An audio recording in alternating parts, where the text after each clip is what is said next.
So I'd been at the prison unit for about a year, year and a half. I'd been in several fights. I'd been in a riot on the rec yard. And it's just the culture in there. That's what it's like. You have to always be on guard. You have to always rise up and meet a challenge. And it's difficult and hard and exhausting to live in that environment. Well, I grew up in a really small town in Kansas, about an hour outside of Kansas City. My father divorced my mom when I was a toddler and took off and basically abandoned us, and it was just my mom and I. I was her only child. I just grew up gravitating to my friends when I could and trying to learn what I could from their fathers. And so, I grew up with this really perverted understanding of what being a man was. It's interesting because early on, I learned that I could get attention and praise from excelling in school and sports. And I did so in both. I don't know, I was always on student council. I was typically one of the teacher's pets. It was right around 12, 13, when things are going really well, that I discovered alcohol. And those two things seem to go together.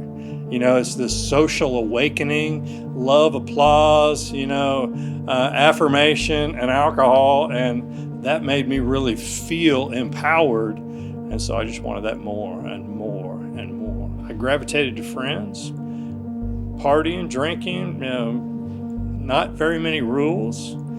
At 12, I started drinking. At 13, I smoked weed for the first time. Speed pills came after that.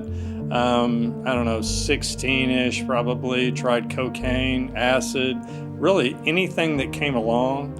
I had a good experience, a fun experience with the early substances, and so I was wide open to anything that came along. So I would do anything that came along. By the time I was graduating from high school, anything at all worked.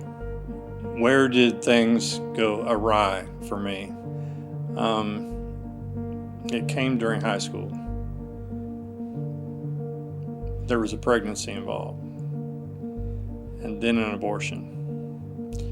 And it was an overwhelming emotional tsunami that I could not handle, but I didn't have anywhere to go. And so without somebody to help me process that with, I turned to the only relief that I knew, and that was drugs and alcohol.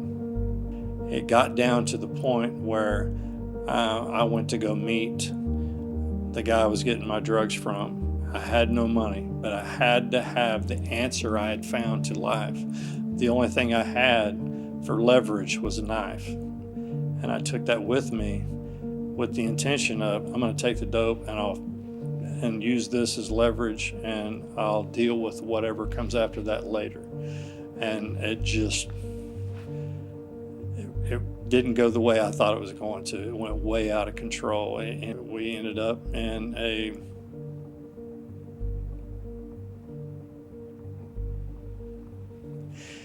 macabre dance of life and death that cost him his.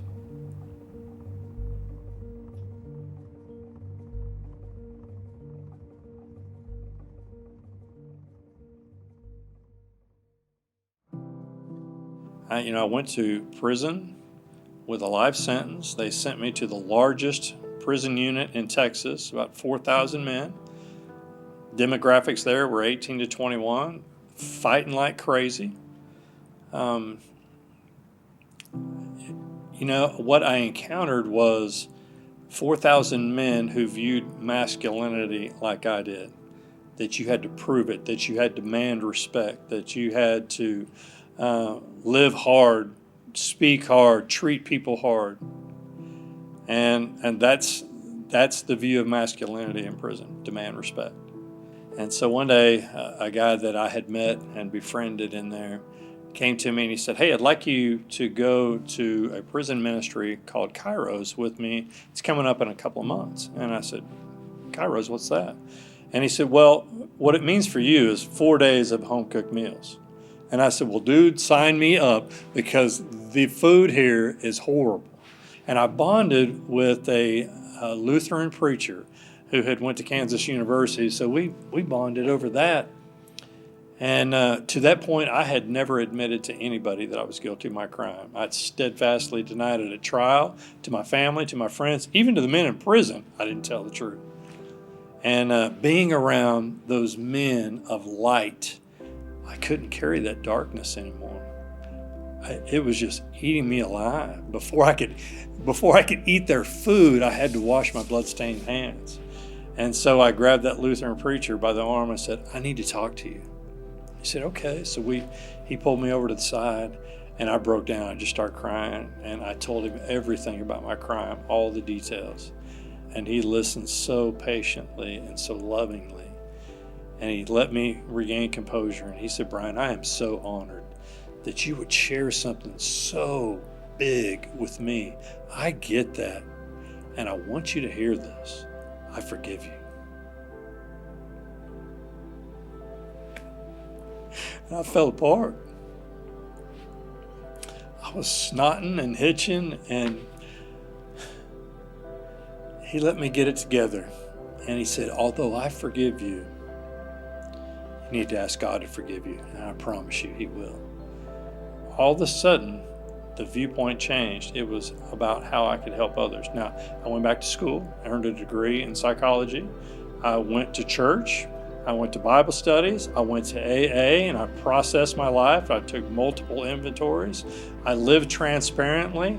I began to help men learn how to read. I helped them as a college tutor. I became a peer educator that taught on social medical ills in prison. And I just started trying to give back. I started trying to help men in prison not throw their life away like I had. I would end up doing a little over 20 years after that day. I ended up doing almost 22 total.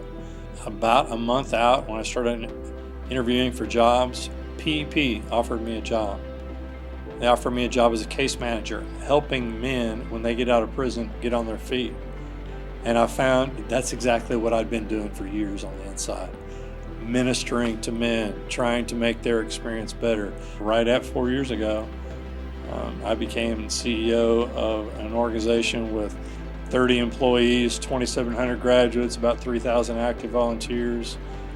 I get flown all over the country to talk about justice reform as a prisoner's advocate. I've been called to the White House twice. I get honorariums to go and speak. Before prison, I couldn't tip a bartender enough to listen to what I had to say. And now I have people asking me to go speak about things that I'm passionate about.